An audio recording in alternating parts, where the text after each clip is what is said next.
Instruye al niño en su camino y cuando sea viejo no se apartará de él. Seguramente se has escuchado o leído este verso bíblico, pero ¿tú piensas que es una promesa o que es simplemente un consejo?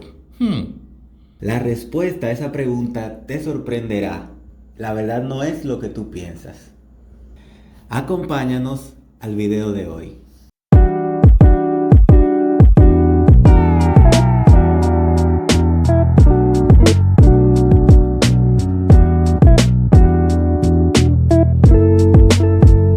Bienvenidos amigos a otro video más de nuestro canal Locos Como Yo Podcast.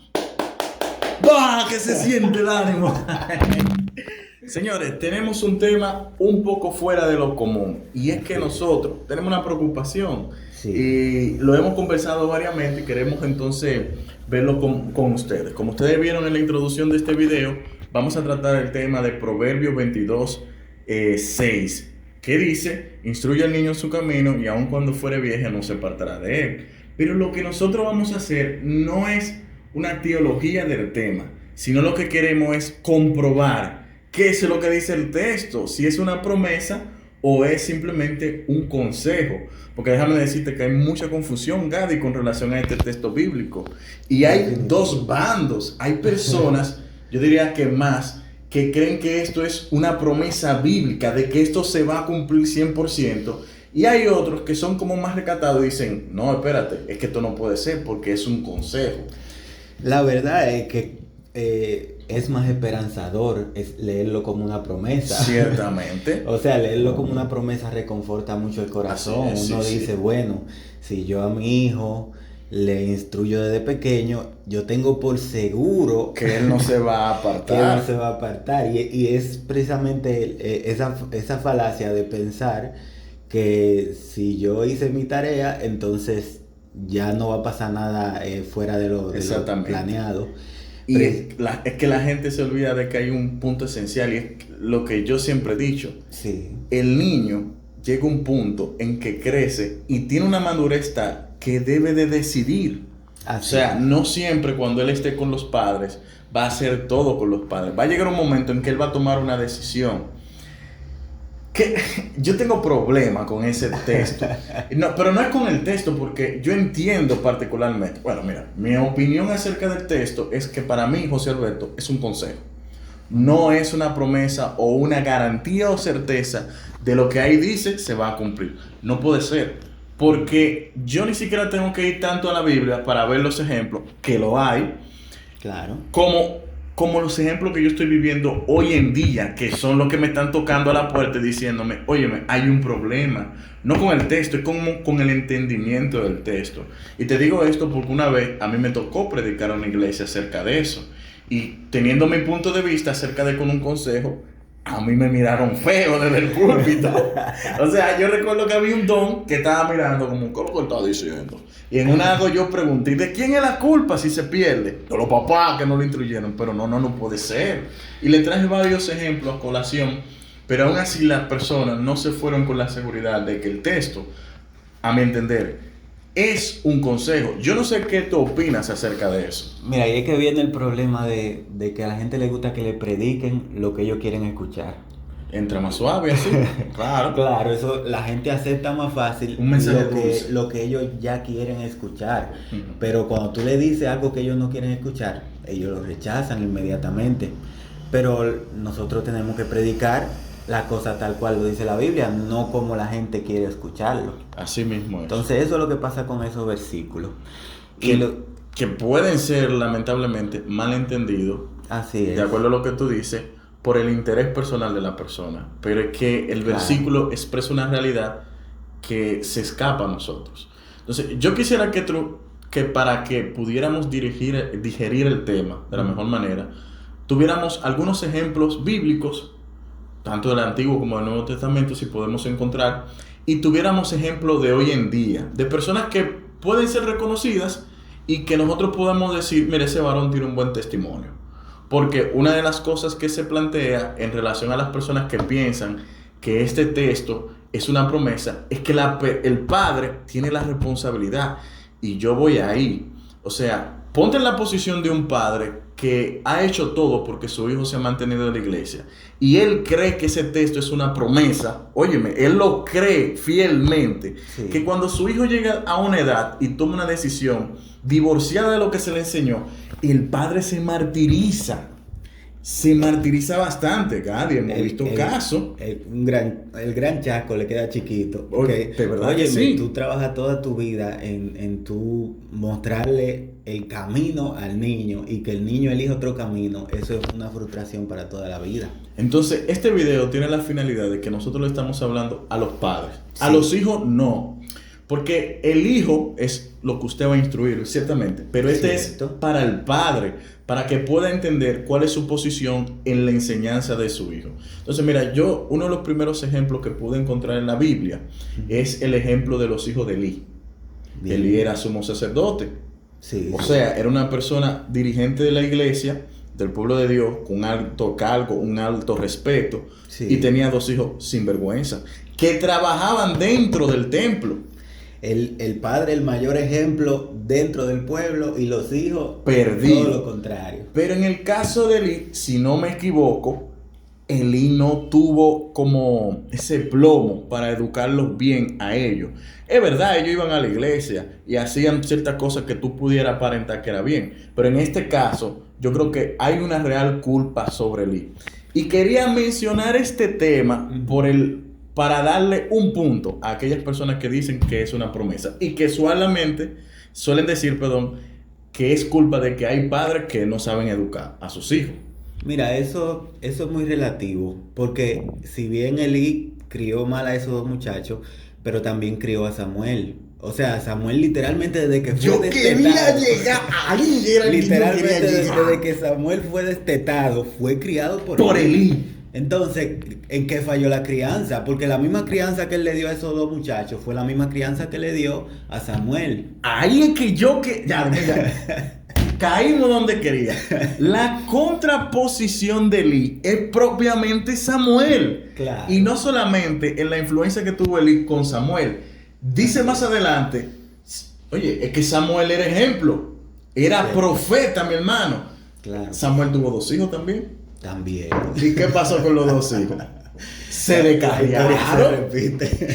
Se descarriaron. Increíble. Y nadie me puede decir a mí. Sí. O sea, por eso quería traer Elí, porque tú pudieras decir que Elí, es verdad, Elí fue flojo y cosas. Pero dímelo de Samuel. ¿Dónde tuvo la flojera? Papá, estamos hablando de un hombre que el Señor le hablaba cada rato, que ungió a 2 reyes de Israel. Claro. O sea, yo no le puedo decir a Samuel, no, es que tú fuiste mamita con tus hijos. No puedo. O sea, mira como 2 contrastes del mismo ejemplo. Y fíjate que el que estaba con Elí siempre, como tú bien dices, es Samuel. Entonces, ¿qué pasó ahí con Samuel y los hijos de él? Si él era un ejemplo de padre. Ahí vamos, o sea, cada persona decide su camino. Exactamente. Ellos, los 2 mayores, eligieron su camino. Y fue muy distinto al camino de Elí. Sin embargo, Samuel eligió el mismo camino que Elí. Exactamente. Y de eso que se trata, de que cada quien tiene la libertad. La libertad de elegir. De elegir, exactamente. Si así no fuera, incluso el mismo texto se contradiciera, porque diera hincapié a entender que no hubiera una libertad propia del ser humano o del hijo de en un momento elegir su camino, porque el texto no te está diciendo que no le enseñe, al contrario, eso es lo que te aconseja, que le enseñes, que lo instruya en el camino. ¿En cuál camino? En el camino de la vida, viejo, en ese camino que tú le tienes que enseñar. Nosotros como cristianos entendemos que el camino que debemos enseñar a nuestros hijos es obviamente el camino del Señor. Así es. Pero también debemos de entender que el niño tendrá la libertad de elegir. Yo me río a veces. O sea, me río por cómo hay padres tan empecinados en creer en esto como una promesa, que tú lo ves que ellos le enseñan a los niños a orar desde temprano, a hacer sus devocionales. Yo no estoy diciendo que eso está mal, eso es lo correcto que se debe de hacer. Correcto. Pero llega un momento en que yo he visto esos mismos muchachos que un día se paraban en el púlpito, que hacían conferencia, le daban, que eran el niño por excelencia dentro de la iglesia. Pero mira ahora, búscalo para que te haga un culto, búscalo para que participe en una sociedad de jóvenes. No, el muchacho no tiene eso. ¿Pero qué pasó? si él recibió una educación para eso. Entonces, en contraste, yo te quería poner bueno, antes de entrar ahí, quería ponerte una persona de la actualidad del día de hoy. Que entiendo yo, dentro de lo poco que uno conoce, no tendría tachas para uno decirlo. Claro, uno no sabe la vida personal de él, pero eso. Estoy hablando de mi artista favorito cristiano, Daddy Yankee. Espérate, de Daddy Yankee, espérate. Lo agarré ahí, me iban a mandar juntas ya. No, estoy hablando de Marcos Vidal. Señor, el que ha escuchado las canciones de Marcos Vidal sabe, o por lo menos entiende, de que ese hombre ha sido bendecido con un don. No solamente en el canto, sino en la composición. Sí. O sea, tiene música, canciones que realmente marcan una diferencia al momento de ser comparada con otras canciones del género cristiano. Completamente. Marcos Vidal es español, lo poco que sabemos de él, y tiene que tener ya sus 50 años por ahí. Sí. Pero es un hombre que cuando tú escuchas las canciones, yo tengo, solamente yo, en una memoria que escucho en el carro, como 3 álbumes de Marcos Vidal, solamente de Marcos Vidal. Ya el hijo mío, cuando ve que yo le pongo Marcos Vidal, se echa a reír y está enamorado de Michelle Matthews. Ahora lo ponemos enamorado. Pero te quería traer el ejemplo de Marcos Vidal porque es un ejemplo actual. Sí. ¿Qué pasa? Marcos tiene 3 hijos. El mayor, que se llama Lupo, que es cristiano y sigue los mismos pasos del padre, es decir, sigue la carrera de la música. Sí. Tiene el segundo, que se fue para el mundo secular, o sea, él está haciendo música secular, y tiene el tercero, que ese no fue que se fue, ese se cayó, se volteó, dio vuelta y maroma, ahí no sabemos lo que pasó. Lo digo porque el tercero es de la comunidad arcoíris, de los multicolores. Él se volteó para eso, y las redes sociales están ahí para los que quieran ver. Sí. Cady, mi pregunta es, si de los 3, Marcos Vidal crió a los 3 bajo lo mismo, sí, y solamente uno le permaneció, ¿quién falló? ¿Marcos o los muchachos? ¿Quién falló? La respuesta es obvia, o sea, ellos fallaron en seguirle. O sea, una cosa es lo que tú aprendes y otra cosa es lo que tú aplicas, lo que tú aprendes. Yo estoy seguro que tú le puedes hacer una pregunta de lo que ellos aprendieron con Marcos y ellos te van a decir, yo aprendí esto, yo aprendí aquello, yo aprendí lo otro. Te van a decir todas las cosas que aprendieron de él. Ahora tú le preguntas de todo eso que él te enseñó, ¿qué tanto tú estás viviendo de eso? Ya esos son otros 500. Exactamente. Entonces, no se trata de que no se le enseñó. Ellos lo saben, el conocimiento está ahí plantado. Está en qué tanto ellos están dispuestos a aplicar eso que aprendieron de su padre. A mí lo que me sorprende es que en una entrevista a Marcos le preguntan, óyeme, ¿qué tú piensas de esto?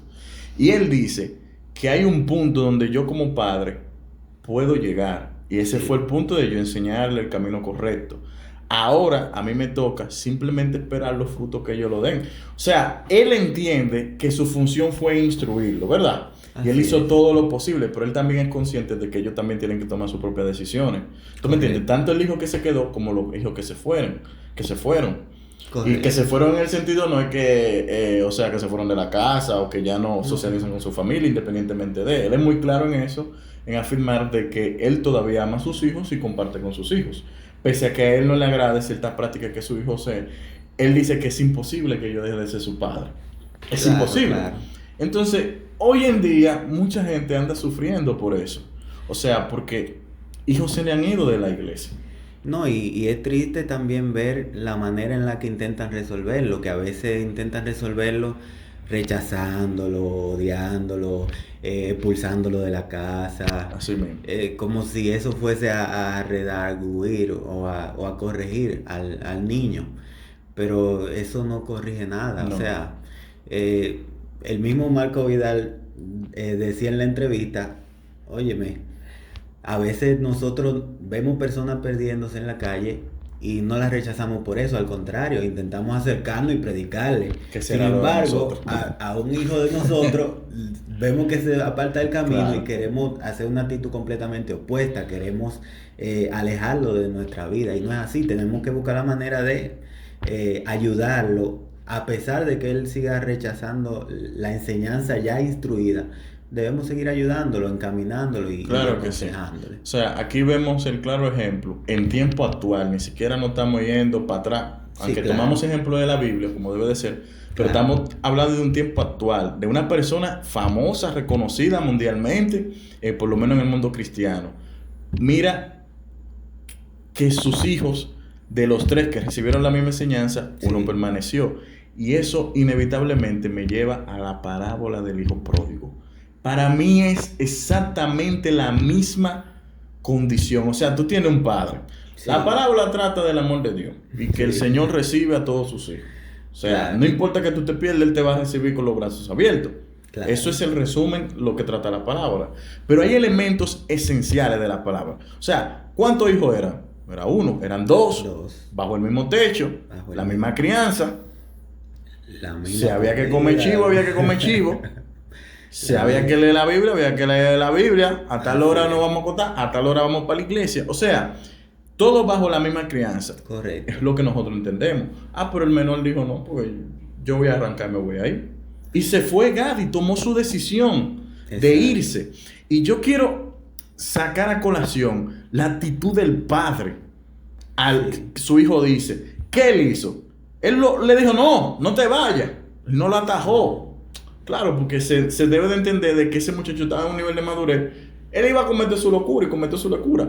Pero era un nivel de madurez en que ya él era libre de tomar sus decisiones. Y Claro. se fue. Y probó lo que había allá. Y lo que había no era bueno. Hoy en día, eso le pasa a muchos muchachos. Sí. Que son educados bajo el criterio cristiano, bajo un hogar cristiano. Oye, que yo hubiera deseado tener ese privilegio, pero no lo tuve. Amén. Y aún así, salen al mundo. O sea, tienen la capacidad de tomar su decisión de salir.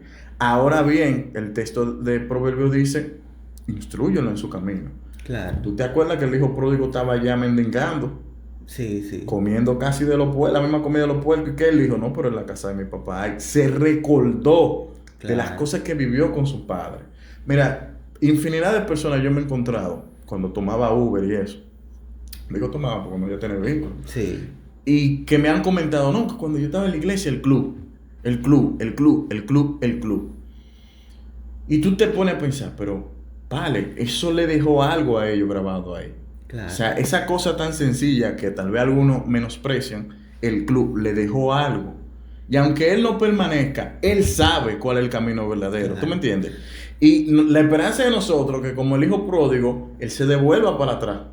Ahora imagínate que en el mismo ejemplo del hijo pródigo, el padre hubiese dicho, mira, no te quiero volver a ver nunca más en mi vida. No. ¿Tú crees que él hubiera vuelto? No. Aún pasando la miseria que estaba pasando, él no hubiera vuelto porque ya su padre le había dicho, no te quiero Le volver a hubiera ver cerrado nunca más todas en las la vida. puertas, claro. No sé si me entiende, o sea, a veces tenemos que dejarlo partir, pero no rechazarlo, no mostrarle desprecio por esa decisión tomada.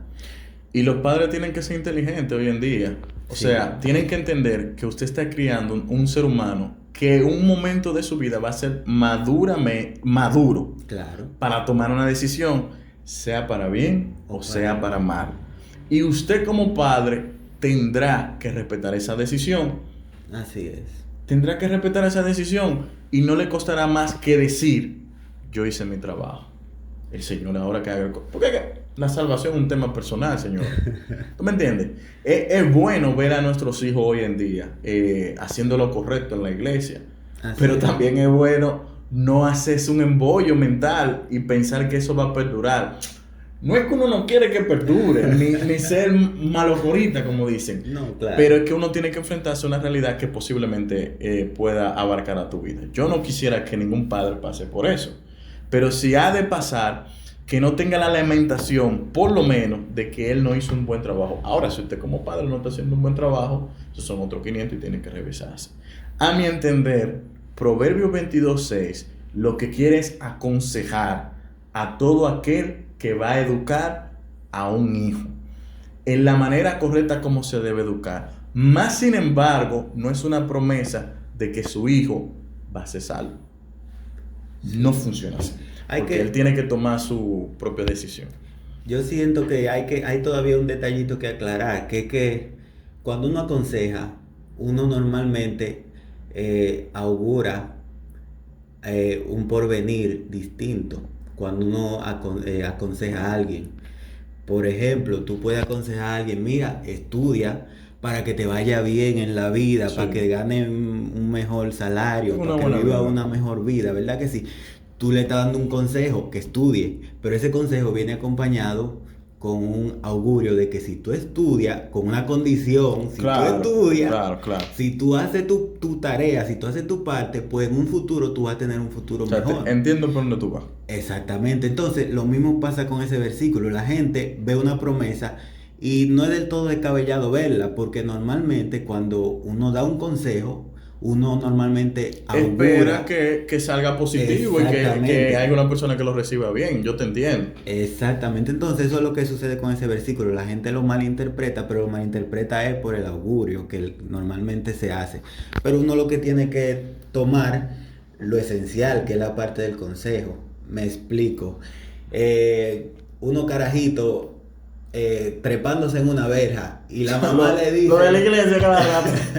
Que se vuelan para jugar cancha. La mamá le dice, sigue encaramado de ahí, que te va a caer de granado como una guanábana. Y se caen de granado como una buena. ¿Es una promesa o un consejo lo que le está diciendo la mamá? Es un consejo, ¿verdad? Se puede hacer realidad. Que se puede hacer Se realidad. puede hacer realidad, O sea, ¿verdad? No, porque no estamos negando el hecho de que él en el verso se puede hacer realidad. Claro, eso no lo estamos negando. Exactamente. Lo que pasa es que nosotros no estamos poniendo el 100% de que eso sea así. Exactamente, pero el punto es ese, el punto es que el muchacho cuando oye eso no debe enfocarse en lo que va a pasar, debe enfocarse en que me están dando un consejo y que yo debo obedecerlo. Ese versículo está ahí para que nosotros escuchemos el consejo y le hagamos caso. Nuestra misión es instruir y la misión del instruido es aprender y llevar a la práctica todo lo que me enseñen.